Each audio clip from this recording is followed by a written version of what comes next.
Seja bem-vindo de novo ao nosso consultório de hoje, 5 de março. São agora 4h24. Vamos falar de rinite alérgica e depois, claro, ouvir o seu testemunho, ouvir a sua dúvida, a sua opinião sobre a rinite alérgica ou também a especialidade de imunoalergologia. 225083297 é o número de telefone que pode marcar para mais à frente poder colocar a sua questão. Tem também disponível o nosso endereço de e-mail consultório@portocanal.pt. Não deixe de participar por escrito.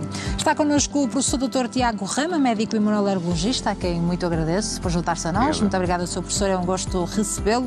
Portanto, sabemos que as doenças alérgicas afetam uma grande fatia da população mundial e a rinite alérgica é uma das mais comuns. O que é exatamente a rinite alérgica e quais são as suas principais causas, Sr. Professor? Obrigado, Alexandre, pela questão. Obrigada. Obrigado pelo convite. A rinite alérgica não é mais do que uma doença inflamatória crónica da mucosa que reveste o interior do nosso nariz. E habitualmente é caracterizada pelo aparecimento de comichão no nariz, que inclusivamente dá algo que é muito típico nos indivíduos com rinite alérgica, é chamada a saudação do alérgico. Também estornotação, ou seja, espirros, habitualmente em salva. Aquilo que as pessoas nos dizem é que quando espirram 5 ou 6 vezes seguidas. Também comichão no interior da boca, nomeadamente na zona do palato mole, do céu da boca. Pingo, portanto a rinorreia. E inclusivamente também tosse, em algumas situações em que a rinorreia escorre não só do ponto de vista anterior, portanto para a frente, mas também para trás, para a zona da nossa faringe, da nossa garganta. E em que, ao causar alguma irritação do ponto de vista das cordas vocais, pode levar exatamente ao aparecimento de tosse. É uma situação extremamente frequente, que pode inclusivamente atingir até cerca de 1/3, nomeadamente as nossas crianças, nos adultos será menos frequente, e que tem uma repercussão enorme sobre a qualidade de vida e inclusivamente até mesmo a produtividade, seja do ponto de vista laboral, seja do ponto de vista escolar, em todos os indivíduos que sofrem com esta situação, nomeadamente em situações moderadas a graves. Há algum desafio no diagnóstico ou no tratamento, ou é algo mais ou menos complexo de tratar e diagnosticar? Em geral, não é difícil diagnosticar e também não é difícil tratar, nomeadamente quando as pessoas conseguem efetivamente cumprir à risca o tratamento definido.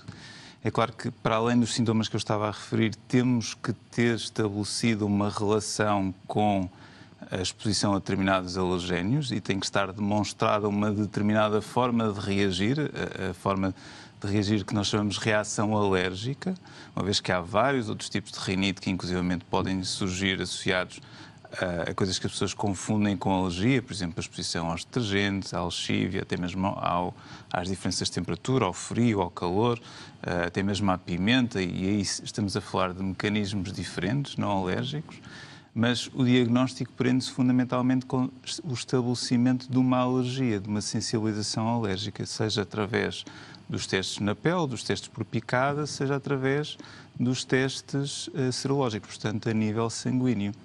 E quais são as opções terapêuticas? Como é que se trata ou controla a rinite alérgica? Sendo uma doença inflamatória crónica, aquilo que nós queremos é utilizar anti-inflamatórios, isto pelo menos na grande parte das situações.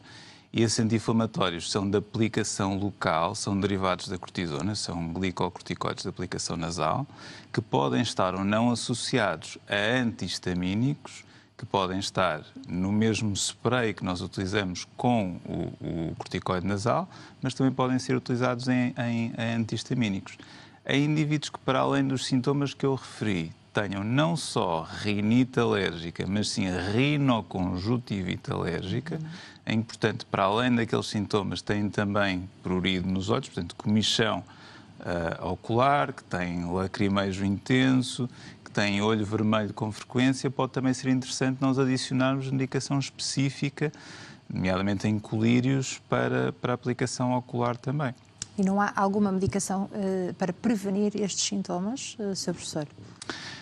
Esta medicação que eu acabo de referir pode prevenir também, nomeadamente em situações, por exemplo, um indivíduo que tenha uma rinite alérgica polínica, Nós habitualmente explicamos que a partir de um certo mês é bastante provável que comece a apresentar sintomas e nessa fase pode começar a aplicar o spray de aplicação nasal ou até mesmo começar só com antistamínicos e ver se vai precisar efetivamente, se vai requerer essa terapêutica um bocadinho mais intensiva, digamos assim.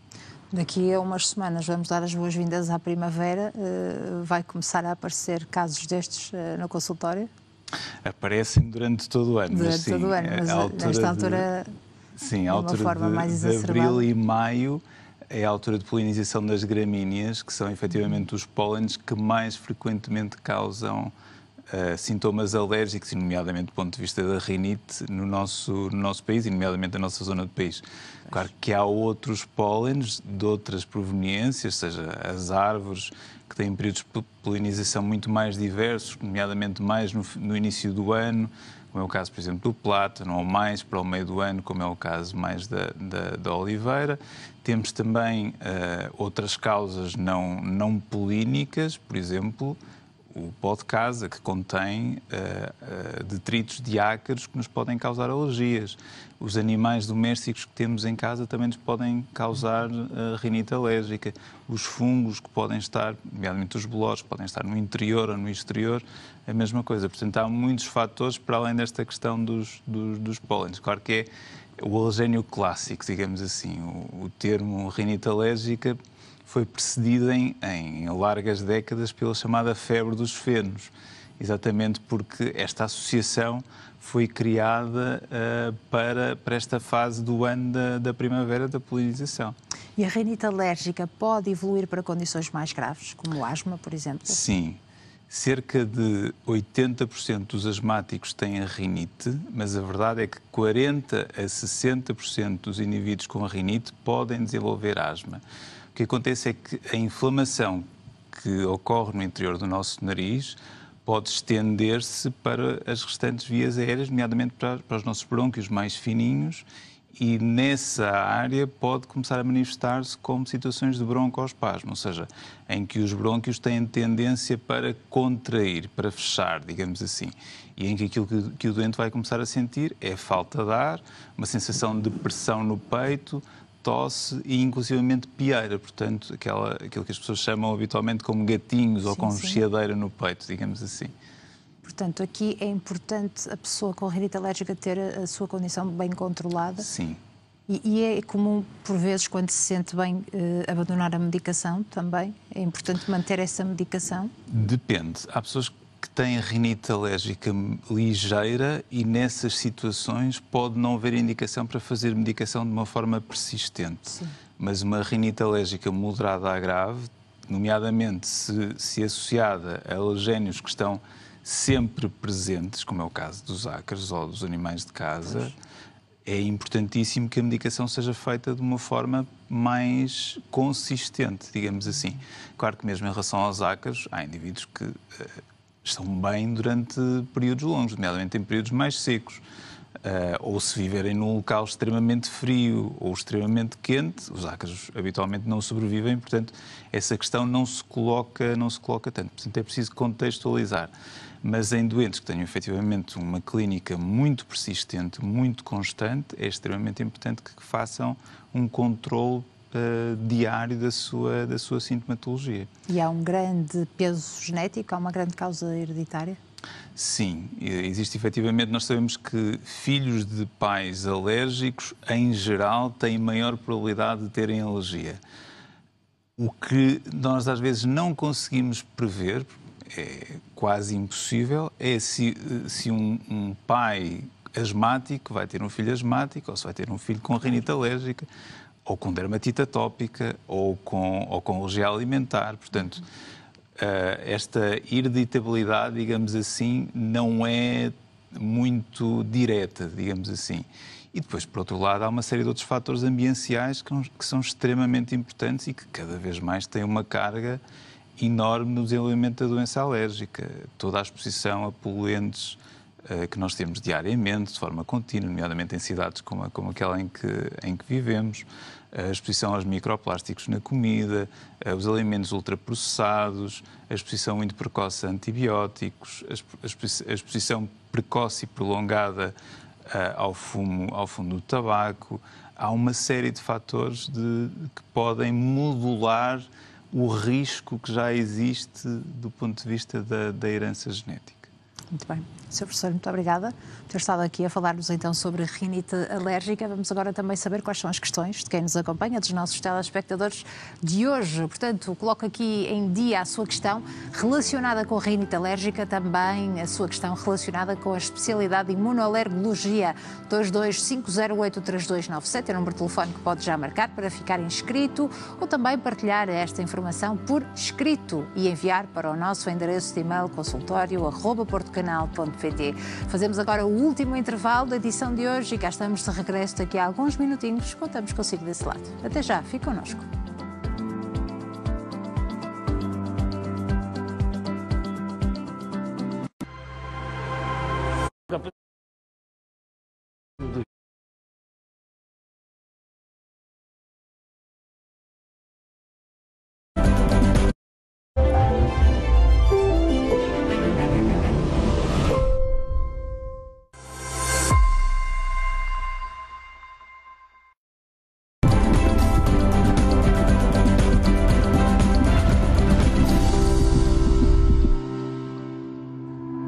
Estamos de regresso agora com a última parte do consultório de hoje, prontíssimos para abrirmos precisamente as portas deste espaço e queremos saber quais são as suas questões relacionadas com rinite alérgica, também questões relacionadas com a especialidade imunoalergologia. Inscreva-se através do 225083297 ou também através do nosso endereço de e-mail consultório@portocanal.pt. Connosco continua o professor Dr. Tiago Rama, médico imunoalergologista, a quem muito agradeço por estar aqui. Obrigada, Sr. Professor. Obrigada também por esta explicação relacionada então com a rinite alérgica. E vamos já ao encontro dos nossos telespectadores. E temos aqui um telespectador bem pertinho, liga da Senhora da Hora, tem 40 anos, Sr. João Martins. Seja muito bem-vindo ao consultório. Obrigada por estar desse lado. Vamos à sua pergunta, por favor. Muito boa tarde. Boa tarde, Alexandra. Boa tarde, Sr. Doutor. A minha questão é a seguinte. Eu tenho rinite alérgica, já desenvolvida há muitos anos, depois de perceber que também tinha bronquite asmática e ao longo dos anos uma rinite alérgica que na altura só se manifestava nos meses de abril, maio, abril, por aí e outubro, veio-se a manifestar ao longo de todo o ano. Neste momento a minha questão era a seguinte: que tipo de medicação eu deveria fazer ao longo do ano? Se era bom eu fazer uma medicação preventiva ou se numa fase aguda eu deveria intervir? E se as vacinas continuam a ser a melhor medicação preventiva? Muito obrigada pela sua questão, Sr. João Martins. Muito obrigada e obrigada também por trazer aqui para discussão o tema vacinas. Agradeço por isso. Sr. Professor, por favor. Obrigado, Sr. Martins, pela questão que nos coloca. Em primeiro lugar, daquilo que nos conta, e uma vez que há aqui alguma alteração do ponto de vista da sazonalidade, é importante nós termos a certeza de que neste momento tem só, digamos assim, rinite alérgica e que não tem, para além da rinite alérgica, rinocinusite também. Por outro lado, alguém com rinite alérgica tem sempre risco de adquirir novas alergias. Se no passado, se calhar, era alérgico às gramíneas ou até mesmo às ervas, uma vez que tem clínica no início do outono, neste momento pode ser alérgico a outra coisa qualquer, nomeadamente aos ácaros do pó de casa, e pode ser isso que lhe está a causar efetivamente os sintomas. Portanto, não consigo responder de uma forma taxativa à sua questão no que diz respeito à causa pela qual neste momento está a desenvolver mais sintomas.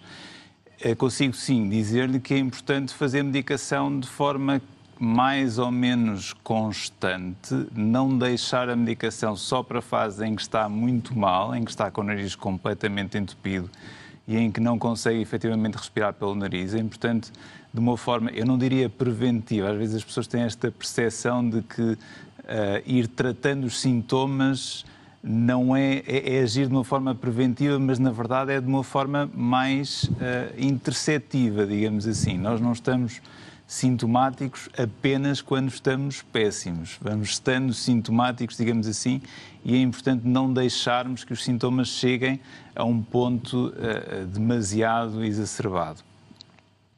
No que diz respeito àquela questão que me coloca sobre as vacinas, sobre a imunoterapia com alergénios, obrigadíssimo por ter colocado essa questão. Há pouco não tivemos a oportunidade de falar sobre isso. A imunoterapia, infelizmente, neste momento não está comparticipada, mas é um tratamento bastante eficaz, que aquilo que vai fazer é reeducar o nosso sistema imunitário para passar a tolerar aquilo que nós fazemos efetivamente alergia, ou seja, aquilo que o nosso sistema imunitário pressente, digamos assim, como algo que tem que ser expulso, que tem que ser libertado para o exterior do nosso organismo. Há alguma flutuação, digamos assim, alguma variabilidade no que diz respeito à eficácia, é muitíssimo eficaz nos pólenes, um bocadinho menos eficaz em relação à alergia aos ácaros e até à alergia aos epitélios dos animais, mas é um tratamento que pode eventualmente ser indicado no seu caso, mas claro que seria muitíssimo importante termos uma nova avaliação para percebermos até que ponto é que teria indicação. Sr. João Martins, quer colocar outra questão? Força. É só, muito obrigado, fiquei esclarecido e parabéns pelo programa. Muito obrigada. Obrigada pelas suas questões aqui na nossa edição. Continuação de uma boa tarde. Obrigada pela sua participação. Muito obrigada. Seguimos agora até Vila Nova de Gaia, com 64 anos. Ao telefone temos Dona Ana Almeida. Boa tarde, bem-vinda ao consultório. Boa tarde, parabéns pelo programa. Muito obrigada. Queria então, por uma questão ao doutor. Sr. doutor, já há uns anitos, provavelmente 3, 4, eu tive uma consulta de otorrino porque andava sempre com o nariz tapado, a sensação que me faltava o ar, então à noite não podia sequer ter nada em cima do nariz, a sensação que morria asfixiada. Pronto, na altura o otorrino, isso foi-me diagnosticado como uma sinusite. Então, onde ele me deu uns sprays que têm cortisona, tipo o Avamis, por aí fora, que eu não me recordo bem agora os nomes.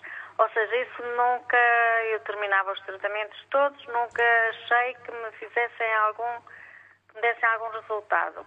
Ora, como continuei sempre com estes problemas, a minha médica voltou-me tempos depois a enviar para o otorrino, onde outro colega, desde que me viu a primeira vez, me disse que eu não tinha sinusite nenhuma. Do qual me fiz lá um teste, diz que eu estava a respirar bem. A verdade é que eu não respiro bem. Eu faço quase todos os dias, pode não ser todos os dias, mas tipo de assim ainda não banho turco, nem sequer isso me ajuda. Ou seja, eu só ponho a questão se isso terá a ver com o stress. A sensação que eu não respiro e depois tenho que fazer tipo uma pressão para tipo desobstruir por um bocadinho para eu então respirar. Isto é incomodativo, porque depois até já ouvi, inclusive ao meu marido dizer que isso já é um tique, que eu apanhei a fazer isso, mas não é tique, é uma forma de eu me sentir melhor fazendo essa pressão automática para então respirar um bocadinho. Eu pergunto se isto terá a ver com stress. Muito obrigada pelo seu testemunho, Dona Ana. Obrigada. Sr. Professor, por favor. Bom, é uma situação bastante específica. Eu diria que era importante avaliar de uma forma mais próxima, em consulta, para conseguir ajudar de uma forma mais objetiva, digamos assim. Há aqui várias coisas que será importante nós refletirmos. Efetivamente, há um tipo específico de rinite, que não é a rinite alérgica, mas que se chama vasomotora, rinite vasomotora, em que o stress pode ter alguma contribuição. Não é propriamente a causa, mas pode ser a causa de agravamento, digamos assim, que é exatamente uma das situações que nós refletimos há pouco e em que as pessoas habitualmente têm sintomas quando estão expostas a temperaturas mais frias de uma forma brusca ou mais quentes de uma forma brusca, aos detergentes, a perfumes, a lexívia, tudo o que tenha odores mais mais pungentes, digamos assim, e que pode causar sintomas não só de espirros, não só de pingo, mas também de percepção até de desconforto, de dor de cabeça e de sensação de nariz tapado. Sendo verdade que poderia ter tido no passado rinocinusite e ter deixado de ter, também há outros fatores que poderá ser importante serem considerados, nomeadamente se tem alguma alteração do ponto de vista anatómico, se tem um desvio do septo que possa causar esse tipo de situações. Isso penso que não, nunca me foi dito. Pronto, era isso que eu ia dizer, uma vez que foi avaliada por otorrino, ninguém lhe disse nada a esse respeito. Eu imagino que não seja essa a causa. Portanto, seria importante... Também não tenho espirros, doutor, também não tenho espirros. Espirros. Tem fundamentalmente o nariz entupido, não é? Portanto... É aquela sensação que preciso às vezes respirar e fico muito aflita que não consigo. E então tenho de fazer tipo uma pressão assim no nariz e ele dá uma sensação que desobstrui, isto por palavras minhas, não sei se serão essas, e aí respiro um bocadinho, mas passar um bocadinho estou igual. Isto realmente há dias que é muito pior. E a pressão é para fora, é isso? Sim, é para fora, sim. Ok.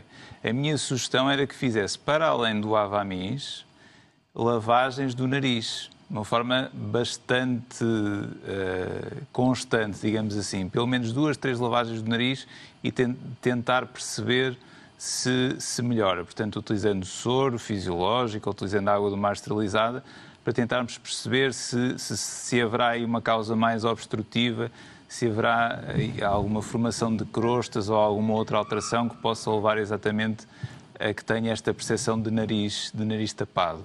Isto assim, de uma forma, como eu estava a dizer, pouco objetiva. Teria mesmo que avaliar com mais calma para tentar perceber de que outras formas é que conseguiríamos ajudar. Sim, doutor.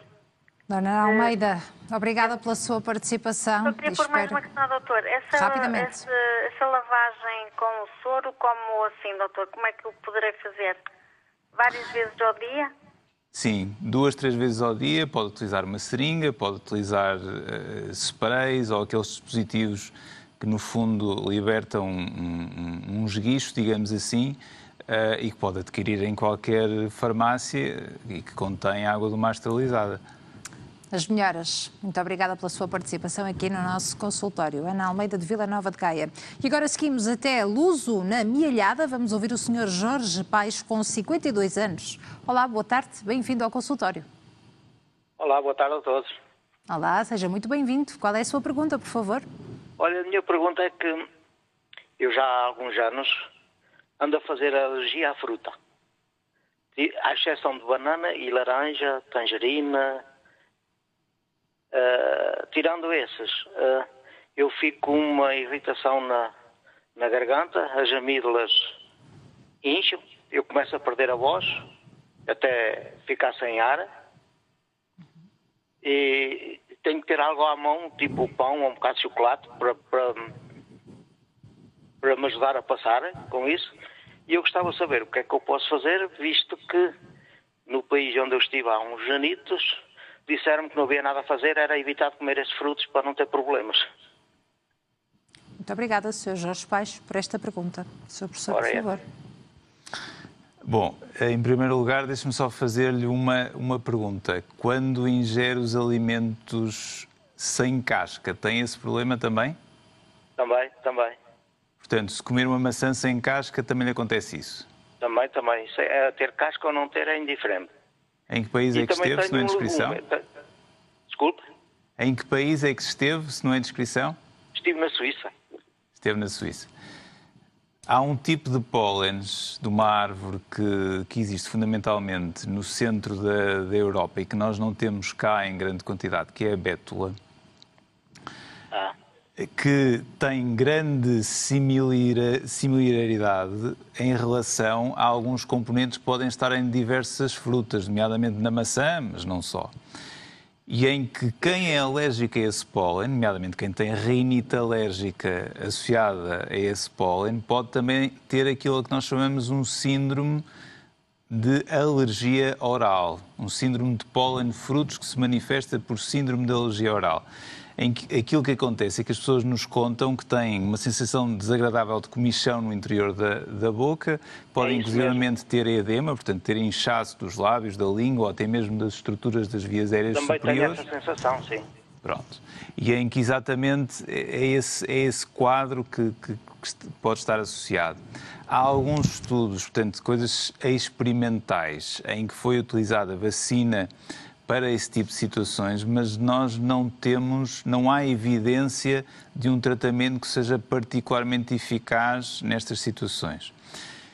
Se o meu palpite em relação a esta associação com a bétula estiver correto, na maior parte das situações, e em situações mais leves do que a sua, é importante refletirmos esta questão, a maior parte das pessoas consegue tolerar estes alimentos tomando um antihistamínico e habitualmente até não têm os sintomas sempre que ingerem os alimentos.